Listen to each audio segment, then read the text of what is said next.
రగులుతున్న యువతరం నేడు జగనన్నను పీలుస్తోంది చూడు. రగులుతున్న యువతరం నేడు జగనన్నను పీలుస్తోంది చూడు. అణగారిన దీనులకు దీపమై వెలగాలి, బానిసైన పేదలకు తోడుగను నిలవాలి. వైఎస్ఆర్ కాంగ్రెస్ పార్టీ వ్యవస్థాపకులు మాజీ ముఖ్యమంత్రి వైఎస్ జగన్మోహన్ రెడ్డి గారి పిలుపు మేరకు దర్శి శాసనసభ్యులు మరియు ప్రకాశం జిల్లా అధ్యక్షులు బూచేపల్లి శివప్రసాద్ రెడ్డి గారి ఆదేశానుసారం ఒంగోలు అసెంబ్లీ నియోజకవర్గ సమన్వయకర్త చుండూరు రవిబాబు గారి సమక్షంలో జిల్లా విద్యార్థి విభాగం అధ్యక్షులు పల్నాటి రవీంద్రారెడ్డి ఆధ్వర్యంలో ఒంగోలులోని జిల్లా కలెక్టరేట్ వద్ద డిఎస్సిలో జరిగిన అవకతవకలపై పోరాటంలో భాగంగా విద్యార్థులకు ఇవ్వాల్సిన ఫీజు రియంబర్స్మెంట్, నిరుద్యోగులకు ఇవ్వాల్సిన 3,000 రూపాయల నిరుద్యోగ భృతి వంటి పథకాలను ఇవ్వకుండా పూర్తిగా నిర్వీర్యం చేస్తున్న కూటమి ప్రభుత్వంపై నిరసనగా 4 రోజులు రిలే నిరాహార దీక్షను చేపట్టారు. ఈ రిలే నిరాహార దీక్షలను ప్రతిరోజు ఉదయం 10 గంటల నుండి సాయంత్రం 5 గంటల వరకు నిర్వహించనున్నారు. ఈ కార్యక్రమానికి ముఖ్య అతిథులుగా ఒంగోలు నియోజకవర్గ ఇన్ఛార్జ్ చుండూరు రవిబాబు పాల్గొని రిలే నిరాహార దీక్షలో కూర్చున్న విద్యార్థి విభాగ నాయకులను, విద్యార్థులను అభినందించారు. ఈ కార్యక్రమంలో నగర అధ్యక్షులు కటారి శంకర్, మాజీ కార్పొరేటర్ ఇమ్రాన్ ఖాన్, వెన్నపోసి వెంకటేశ్వర రెడ్డి, దేవరపల్లి అంజిరెడ్డి, నాటారు జనార్దన్ రెడ్డి, మలిశెట్టి దేవ, శ్రీకాంత్, కరుణాకర్, ఏడుకొండలు, ఎర్రజర్ల రమేష్, క్రాంతికుమార్, రాష్ట్ర మహిళా కార్యదర్శి భూమిరెడ్డి రవణమ్మ, నియోజకవర్గ మహిళా అధ్యక్షురాలు మాధవిలత, పల్నాటి వెంకటేశ్వర రెడ్డి, మాల్యాద్రి రెడ్డి, చెంచురెడ్డి, డి యోహాన్, సన్నీ, ప్రసన్నకుమార్, వెంకు, చందు, మహేంద్ర, మహేష్, ప్రసన్నరెడ్డి, తోటపల్లి రవి మరియు తదితర వైసీపీ నాయకులు, కార్యకర్తలు, విద్యార్థి నాయకులు పాల్గొన్నారు. చెయ్యాలి చెయ్యాలి లోకేష్ రాజీనామా వెంటనే, చెయ్యాలి చెయ్యాలి లోకేష్ రాజీనామా వెంటనే, చెయ్యాలి చెయ్యాలి లోకేష్ రాజీనామా వెంటనే, చెయ్యాలి చెయ్యాలి లోకేష్ రాజీనామా వెంటనే, జరిపించాలి సిబిఐ విచారణ విద్యాశాఖ మీద, జరిపించాలి సిబిఐ విచారణ విద్యాశాఖ మీద. ఈరోజు రాష్ట్రంలో ఒక మోస పాలన నడుస్తుందని, ప్రభుత్వం అంటే కొంతమందికే ఉపయోగపడే విధంగా, కొంతమందిని శత్రువులుగా, కొంతమందిని మిత్రులుగా చూస్తూ ఆశ్రిత పక్షపాతంతో ప్రభుత్వం వ్యవహరిస్తూ ఉంది. జగన్మోహన్ రెడ్డి గారి హయాంలో ఎన్నికల వరకే రాజకీయాలు, ఎన్నికల తర్వాత అందరూ సమానమేను, రాష్ట్రంలో మనం అందరికీ పాలన చేస్తున్నాం అనే ఉద్దేశంతో పరిపాలన చేసి వాలంటీర్లు పెట్టి ఇంటింటికి సర్వీస్ ఇచ్చి రాజకీయ జోక్యం లేకుండా ప్రతి పథకాన్ని అమలు చేసిన మహానుభావుడు వైఎస్ జగన్మోహన్ రెడ్డి గారు. ఈ రాష్ట్రంలో 130,000 మంది సచివాలయ ఉద్యోగస్తులు నియామకించి, మెడికల్ రంగంలో 40,000 ఉద్యోగాలు ఇచ్చి, పోలీసు ఉద్యోగాలు ఇచ్చి, ఎన్ని ఉద్యోగాలు ఇచ్చినప్పుడు కూడా రవ్వంత ఆరోపణ లేకుండా రిక్రూట్మెంట్ జరిగింది మన ప్రభుత్వ హయాంలో. ఇవాళ ఇల్లు 2 సంవత్సరాల తర్వాత ఒక డిఎస్సి ఓపెన్ చేసి దాంట్లో వాళ్ళ పార్టీ కార్యకర్తలకు కొంతమందికి అమ్ముకోవడానికి, కొంతమందికి వాళ్ళ నాయకులు దీన్ని సొమ్ము చేసుకుంటూ ఒక్కొక్క ఉద్యోగం 20 లక్షల రూపాయల కాడికి అమ్ముకున్న విధానం ఆడియో వీడియోల ద్వారా బయటకు వచ్చింది. బ్రోకర్లు రాజ్యం వేలారు, 15-20 లక్షలు పలుకుతుందని బేరసారాలు ఆడారు. దానికి సాక్ష్యాలు ఏంటంటే ప్రైవేటు వ్యక్తులే క్వశ్చన్ పేపర్ తయారు చేయటం, అసోసియేషన్, క్రీడా అసోసియేషన్ల అధ్యక్షులుగా రాజకీయ నాయకులు, తెలుగుదేశం పార్టీ నాయకులు ఉండటం, వాళ్ళందరూ ఫేక్ సర్టిఫికేట్లు ఇచ్చి ఉద్యోగాల్లో నియమింపబడటం.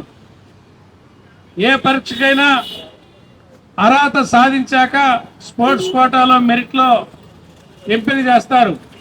కానీ ఇక్కడ అర్హత పరీక్ష లేకుండా, కనీసం క్వాలిఫికేషన్ లేకుండా వాళ్ళు ఇచ్చిన ఫేక్ సర్టిఫికేట్ల ఆధారంగా ఒక జీవో తీసుకొచ్చి ఉద్యోగాలు ఇచ్చి వ్యవస్థను మోసం చేశారు.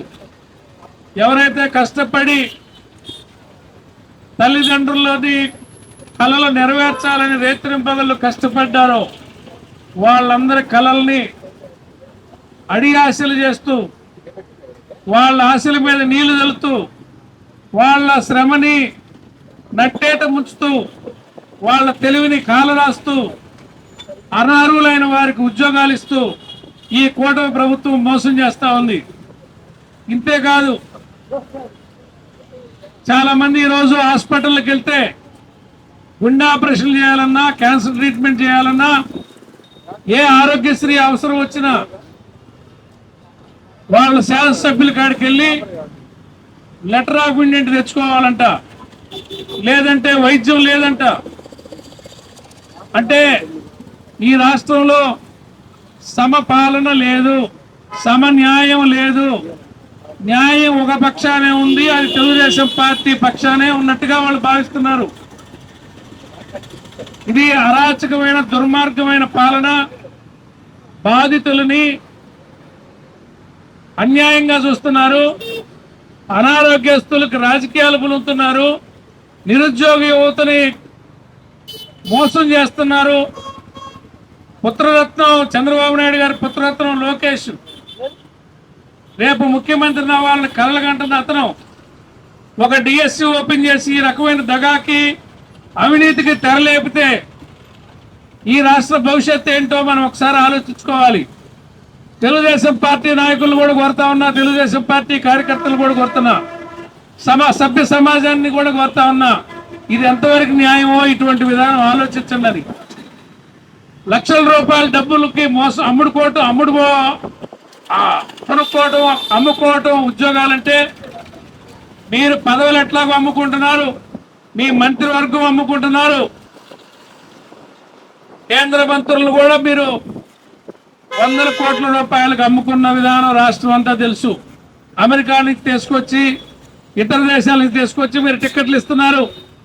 మీ పార్టీలు, తెలుగుదేశం పార్టీ కేంద్రం చెప్తున్నా, మీ పార్టీలో పనిచేసే వాళ్ళకి మీకు అవకాశాలు లేవు. ఎవరైతే డబ్బులు ఇచ్చి బ్లాక్ లో టికెట్లు కొనుక్కుంటారో వాళ్ళు అందరం ఎక్కుతారు, వాళ్ళ పల్లకిని మీరు మోయాల్సిందే. పైపెచ్చి మీరు ఊళ్ళో దొంగలు అవుతున్నారు, దోషులు అవుతున్నారు. 60 ఏళ్ళు దాటిన వాళ్ళకి పెన్షన్ ఇవ్వలేదు 2 సంవత్సరాల నుంచి. ఏ ముఖం పెట్టుకొని మీరు ఊళ్ళల్లో నాయకత్వం వహిస్తారో ఒకసారి ఆలోచించుకోండి. ఈ విధానం, ఈ పక్షపాత ధోరణి సమాజం ఏలెత్తి చూపిస్తుంటే మీకు సిగ్గు అనిపించట్లేదా అని తెలుగుదేశం పార్టీలో పనిచేసే ప్రతి ఒక్కరు నేను అడుగుతున్నా. ఈ రోజు రేపు మెల్లకుండా ఉండొచ్చు, రెడ్ బుక్ అని చెప్పి కాడర్ని భయపెట్టొచ్చు, జనాన్ని భయభ్రాంతులకు చేయొచ్చు. కానీ చివరి సంవత్సరం మిమ్మల్ని పారదోలే రోజు వచ్చుద్దని మాత్రం ఈ సందర్భంగా తెలియజేస్తున్నా. 2028-29 తెలుగుదేశం పార్టీ అనేవాడు, ఆ జెండా పట్టుకుని ఉండేవాడు రోడ్డు మీద తిరగలేని పరిస్థితి వచ్చుద్దని ఈ సందర్భంగా తెలియజేస్తున్నా. ఇంతటి పక్షపాతాన్ని మున్నెన్నడూ మనం చూసెరగం. స్వాతంత్రం వచ్చినాక ఇది ఒక విచిత్రమైన పోకడ. నిన్న జగనన్న దేవరపల్లి వెళ్తే అక్కడ ఎవరు ఆర్గనైజ్ చేసిన వాళ్ళు కూడా లేరు. సముద్రం పొంగినట్టుగా, నేల ఈనట్టుగా ఎక్కడికక్కడ చేవల దండుల మాదిరిగా వచ్చిన జనాన్ని చూస్తే తెలుగుదేశం పార్టీ గుండెల్లో గుబులు రేగుతా ఉంది. వాళ్ళకు భయం మొదలైంది నాయకులు వెన్నులో. మరీ చెప్తున్నా, ఇటువంటి ఆశ్రిత పక్షపాతాన్ని అందరూ వ్యతిరేకించాల్సిందే. దానికి మీరు కంకణం కట్టుకుని ఈ రోజు కూర్చున్న నిరాదీక్ష కూర్చున్న యువకుల్ని మనస వాచ అభినందిస్తూ ఈ కార్యక్రమాలని ముందుకు తీసుకెళ్లాలని మిమ్మల్ని కోరుకుంటూ ఆశీర్వదిస్తూ సెలవు తీసుకుంటున్నాను. జై జగన్, జై జగన్. రాజీనామా చేయాలి లోకేష్ వెంటనే, రాజీనామా చేయాలి లోకేష్ వెంటనే. Shame shame Lokesh, shame shame Lokesh. నా పేరు పల్నాటి రవీంద్రనాథ్ రెడ్డి, జిల్లా విద్యార్థి విభాగం అధ్యక్షుడిని. వైఎస్ జగన్మోహన్ రెడ్డి పిలుపు మేరకు 6వ తారీఖు నుంచి 9వ తారీఖు వరకు రిలే నిరాహార దీక్షలో భాగంగా ఈరోజు 6వ తారీఖు కావున విద్యార్థి విభాగం ఈరోజు రిలే నిరాహార దీక్ష విద్యార్థి నియోజకవర్గ అధ్యక్షుడు, టౌన్ విభాగం అధ్యక్షుడు రింకు శ్రీకాంత్ వాళ్ళ ఆధ్వర్యంలో ఇవాళ రిలే నిరాహార దీక్ష చేయబడుతుంది. ఇక్కడ దీనికి చేస్తున్నప్పుడు రిలే నిరాహార దీక్ష డిఎస్సి మీద జరిగిన స్కామ్, ఫీజు రియంబర్స్మెంట్ ఉన్న బకాయిలు రిలీజ్ చేయాలని, సంవత్సరానికి 20 లక్షల ఉద్యోగాలు ఇస్తానని చెప్పి నారా లోకేష్ పాదయాత్ర చేసి ఊరూరున సభలు నిర్వహించి గుంపడ ప్రసంగాలు ఇచ్చి ఊరూరిని ప్రజలందరూ యువతలందరినీ ఆకట్టుకొని సంవత్సరానికి 20 లక్షల ఉద్యోగాలు అందిస్తామని చెప్పేసి నెట్ట నిలువున రాష్ట్ర ప్రజానికానందరినీ మోసం చేసి ఏ విధంగా చేశారో చూస్తున్నాం. ఇప్పటికీ ఒక నిరుద్యోగ వృత్తి లేదు. నిరుద్యోగం 20 లక్షల ఉద్యోగాల్లో ఉద్యోగం లేకపోతే వాళ్ళందరికీ ప్రతి నెల 3,000 రూపాయలు నిరుద్యోగ వృత్తి ఇస్తారన్నాడు. ఏ విధంగా ఈ 3 సంవత్సరాల్లో 1,08,000 ఒక్కొక్క నిరుద్యోగికి 1,08,000 రూపాయలు నారా లోకేష్ ఈ గవర్నమెంట్ ఒక్కొక్క యువకుడికి బాకీ పడ్డారు. ఆ బాకీ పడ్డ అమౌంట్ తక్షణమే రిలీజ్ చేయాల్సిందిగా డిమాండ్ చేస్తూ వైఎస్ఆర్ కాంగ్రెస్ పార్టీ తరఫున రిలే నిరాహార దీక్ష చేయబడుతుంది. ఈ డిఎస్సి మీద స్కామ్ అంటే ఎలా జరిగిందంటే ఈ ప్రిన్సిపల్ సెక్రటరీ ఈ డిఎస్సి ఈ విద్యాశాఖలో ఎవరైతే పనిచేస్తున్నారో కాంట్రాక్ట్ బేసిక్ నవీన్ అనే వ్యక్తి పేపర్ లీకేజ్ అయితే ఏ విధంగా చేసాడో మనందరం చూసాం. అతనికి ఫస్ట్ ర్యాంక్ రావటం, స్టేట్ ఫస్ట్ ర్యాంక్ రావటం. అంటే ఇప్పుడు మనం ఒక ఉద్యోగం వస్తుందనంటే, ఒక నోటిఫికేషన్ వస్తుందంటే ఎన్నో ఏళ్ల తరబడి కోచింగ్ సెంటర్లు, ఈ కోచింగ్ సెంటర్ కాదు హైదరాబాదు, చెన్నై, బెంగళూరు అని, విజయవాడ అని రకరకాల కోచింగ్ సెంటర్లు తిరుగుతూ ఉంటాము. ఏళ్ల తరబడి ఫీజులు చెల్లించి చదువుతుండో. అలాంటిది ఈ నవీన్ అనే వ్యక్తి 3 నెలలు కనీసం అందరూ అవుట్ సోర్సింగ్లో జాబులు చేస్తుంటారు.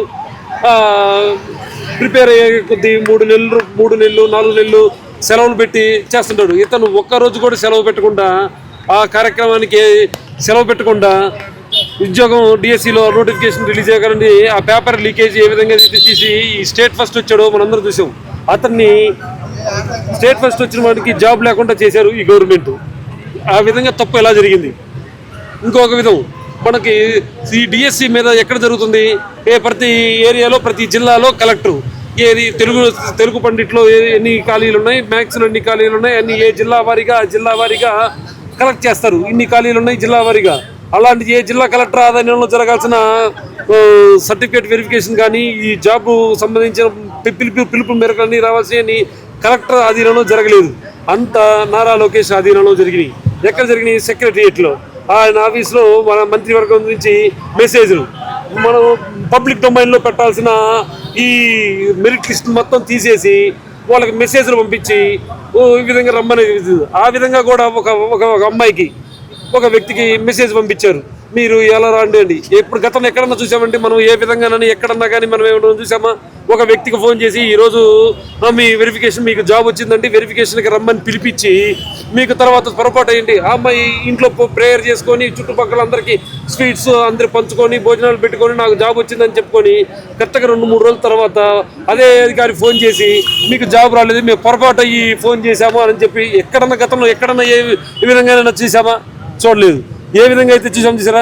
ఈ విధంగా 421 పోస్టులు స్పోర్ట్స్ కోటాలో గోల్డ్ మెడలిస్ట్కి ఇవ్వకుండా, జాబ్ ఇవ్వకుండా పార్టిసిపేట్ చేసిన వాళ్ళకి, అంటే ఈ 2 స్పోర్ట్స్కి సంబంధించిన ఎమ్మెల్యేలు, ఒకడేమో నారా లోకేష్ తోడలుడు, ఇంకొకతను కోన రవికుమార్, ఒక స్పోర్ట్స్ అసోసియేషన్ పెట్టి 2 అసోసియేషన్లు పెట్టి పార్టిసిపెంట్కి పార్టిసిపెంట్ ఏ ఉద్యోగ రాయితీ లేకుండా, రాత పరీక్షలు లేకుండా ఏ విధంగా అయితే మనకి ఇచ్చాడో చూసాం.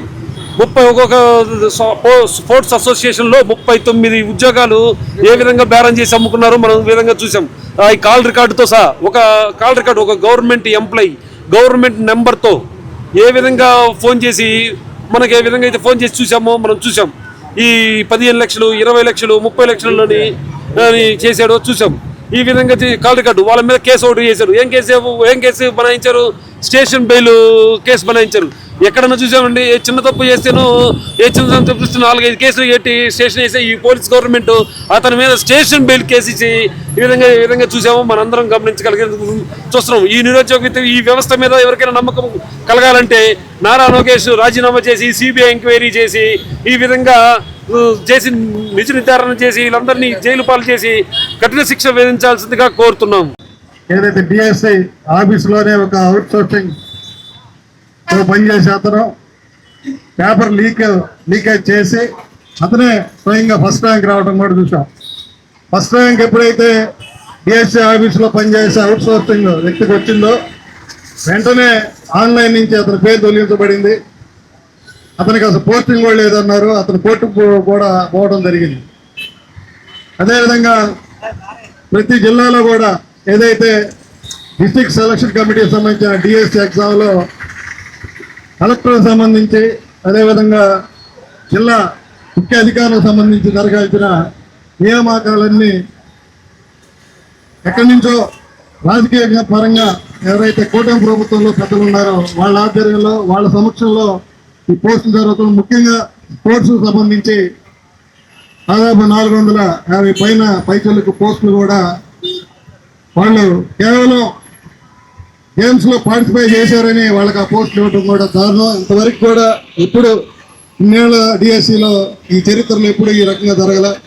ఎవరైతే నిజంగా గోల్డ్ మెడల్ సాధించారో వారికి కూడా పోస్టులు రాకుండా ఊరికి పార్టిసిపేట్ చేసిన వాళ్ళకి రావడం అనేది మనం ఈ కూటమి ప్రభుత్వంలో చూస్తున్నాం. దీనికి కూడా బాధ్యత వహించి ఎవరైతే విద్యాశాఖ మంత్రి ఉన్నాడో లోకేష్ గారు రాజీనామా చేయాలి. అదేవిధంగా ఏదైతే సిబిఐ కూడా ఈ కేసును అప్పచెప్పాలని చెప్పి వైఎస్ఆర్ కాంగ్రెస్ పార్టీ డిమాండ్ చేస్తుంది. ఈ 44ని సవరించి గతంలో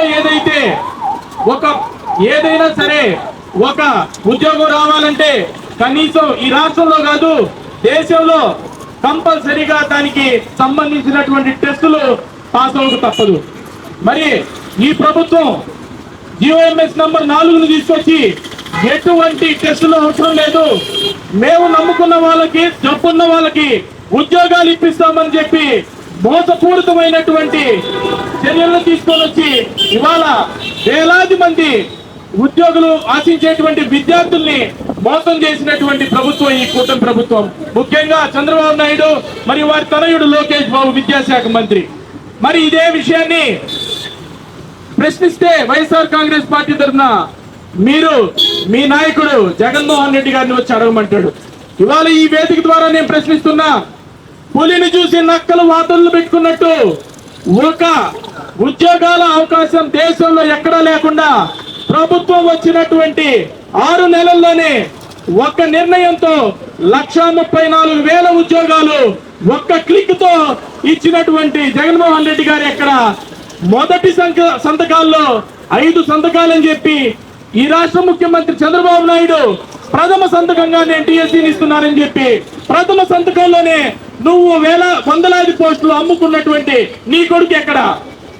నువ్వు ఇవాళ 400 పోస్టుల్ని 20 లక్షల రూపాయల లెక్కన అమ్ముకుని నువ్వు కేవలం 16,000 ఉద్యోగాల్లోనే ఇంత స్కామ్ చేసుకుంటే మరి గత ప్రభుత్వంలో రాజశేఖర్ రెడ్డి గారి తనయుడు ఇవాళ జగన్మోహన్ రెడ్డి గారు దాదాపు గడిచిన 5 సంవత్సరాల్లో మీ అందరికీ తెలుసు అనేకమైనటువంటి డిపార్ట్మెంట్లో కానివ్వండి 2,80,000 ఉద్యోగాలు ఒక్కటంటే ఒక్కటి కనీసం మత్సైనా పెట్టకుండా ఎవరు ఈ చరిత్రలో లేని విధంగా ఉద్యోగాలు కల్పిస్తే నువ్వు ఫస్ట్ సంతకం నేను డిఎస్సి మీద పెడుతున్నాను, మీ అందరికి పారదర్శకంగా ఇస్తున్నాను అని చెప్పి ఇవాళ నువ్వు ఈ దగాలని దుర్మార్గాలని అమ్ముకున్నటువంటి చరిత్ర నీది. మరి ఈరోజు మెగా దేశమైన మరి కొంతమందికి జాబులు నారా లోకేష్ అంటే అర్హులు కాని వాళ్ళకు కూడా జాబులు ఇవ్వడం జరిగింది. మరి ఎంత కమ్ముకున్నారో మనకైతే తెలియదు. అర్హులు కాని వాళ్ళు జాబులు ఇచ్చి వాళ్ళు ఏం చేస్తారండి, ఏదైనా సబ్జెక్ట్ ప్రకారంగా జాబులు ఇస్తే చదువుకున్న వాళ్ళకి జాబులు ఇస్తే మార్కులు ఉన్న వాళ్ళకి జాబులు ఇస్తే ఆ పిల్లలకి సబ్జెక్ట్ చెప్తారు.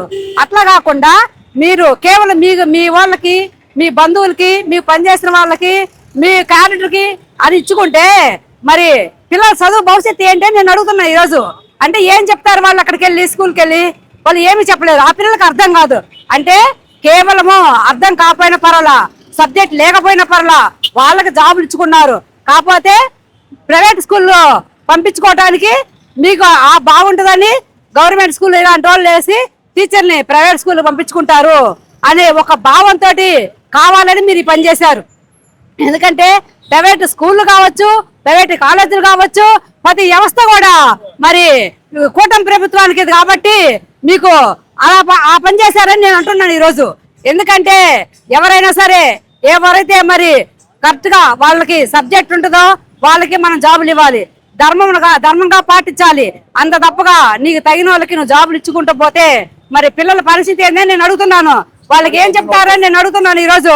అలానే నారా లోకేష్ ప్రతిదీ కూడా జగన్మోహన్ రెడ్డిని చాలా తప్పుగా మాట్లాడుతున్నారు. నీకు అసలు ఏం తెలిసే మాట్లాడుతున్నా నేను అడుగుతున్నావా? అలాంటి నీలాంటి వాళ్ళు మటు ఈరోజు దక్షిణమే రాజీనామా చేయాలని నేను అడుగుతున్నాను. అలానే పోతే మరి పవన్ కళ్యాణ్ అంటాడు నాకు మోడీని, ప్రతి ఒక్కరు కూడా ఆ రోజు మోడీ నేను మాట్లాడితే నాకు చాలా బాధాకరంగా అనిపించింది, నాకు ఏడుపు వచ్చింది అంటావు. అవునయ్యా, పవన్ కళ్యాణ్ నీకు బాధాకరంగానే ఉంది, నీకు ఏడుపు వచ్చింది కాదల్లా. మరి నీటి పరీక్షలో ఎంతమంది విద్యార్థులు వాళ్ళు మరి వాళ్ళ భవిష్యత్తు పెట్టి వాళ్ళు తాకట్టు పెట్టి వాళ్ళ ఆస్తులు తాకట్టు పెట్టి వాళ్ళ పిల్లలు చదివించారు తల్లిదండ్రులు. మరి ఆ పిల్లలు పడ్డ బాధ, ఆ బిడ్డలు పడ్డ ఆవేదన మీ కళ్ళ కాండాలిదా అని పవన్ కళ్యాణ్ అడుగుతున్నా ఈ రోజు. నీ కూతుర్లైనా నీ బిడ్డలైనా అదే ప్లేస్ లో ఉంటే నువ్వు ఊరుకుంటావా నేను అడుగుతున్నాను పవన్ కళ్యాణ్. అంటే రాష్ట్రం వేలే రాజు, మరి ఎవరు ఏదన్నా కూడా మరి తీసుకోవాలి, మంచిగా చెడ్డ అనేది కూడా ఆలోచించాలి. మరి బంటు నువ్వేం మాట్లాడుతున్నావు? మా రాజుకి దెబ్బలు తగిలినాయి, మాకు ఎంతో బాధగా ఉన్నాను. ఆ రోజు మరి ఆ ధర్నాలో ఎంతమంది పిల్లలు చచ్చిపోయారు, మరి వాళ్ళు ఎవరు చెప్పుకోవాలా, వాళ్ళ శోకం ఎవరు చెప్పుకోవాలి పవన్ కళ్యాణ్ అడుగుతున్నాను నేను. మరి ఎంతవరకు కరెక్ట్ అనేది అడుగుతున్నాను. అదే నీ చుట్టాలో నీ బంధువులో మరి ఆ ప్లేస్ లో ఉండి ఆ పిల్లలు చచ్చిపోతే వాళ్ళ పరిస్థితి ఏంది పవన్ కళ్యాణ్ గారు నేను అడుగుతున్నాను. ఈ రోజు ఎలా మాట్లాడుతున్నావు? ఎందుకంటే రాష్ట్రాల రాజు అన్ని భోగాలు అనుభవిస్తావు, రామరాజ్యంగా ఉన్న రాజ్యాన్ని మీరు దుష్ట పరిపాలనగా చేస్తున్నారు. అంటే మీ సుఖాలకి మీ భోగాలకి మీరు విమానాలు పోను మీరు రాజభోగాలు అనుభవించడానికి మాత్రమే ఉండాలా? అంటే పేదవాళ్ళ పిల్లలు చదువుకొని వాళ్ళు ఉన్నా లేకుండా వాళ్ళు బళ్ళి పంపించుకొని వాళ్ళ పిల్లల డాక్టర్లు చేసుకోవాలని ఎంతో ఆసక్తిగా తల్లిదండ్రుల కళ్ళల్లో ఎదురు చూస్తా టైంలో నువ్వు పేపర్ లీకేజ్ చేస్తే మరి వాళ్ళు నోరు ఇప్పరా అని అడుగుతున్నాను. వాళ్ళకి బాధ లేదా అని అడుగుతున్నాను. ఆ రోజు నీకు ఏడుపు రాలేదా అని అడుగుతున్నాను. మీకు బాధ అనిపించలేదా పవన్ కళ్యాణ్ అడుగుతున్నాను. ఒక్కటే గుర్తుపెట్టుకో పవన్ కళ్యాణ్, ఎవరైనా ప్రజా సేవ చేసేవాడు ప్రజలు ఇబ్బంది పడుతుంటే వాళ్ళ గురించి మాట్లాడు, అంతేగాని నా నాయకుడు బాగాలేదు, నా నాయకుడు దెబ్బతింది, నా నాయకుడు బాధపడుతున్నా నాకు ఏడుపడుతున్నట్టు సిగ్గుగా ఉంది నేను చూస్తుంటే పవన్ కళ్యాణ్ చెప్తున్నా.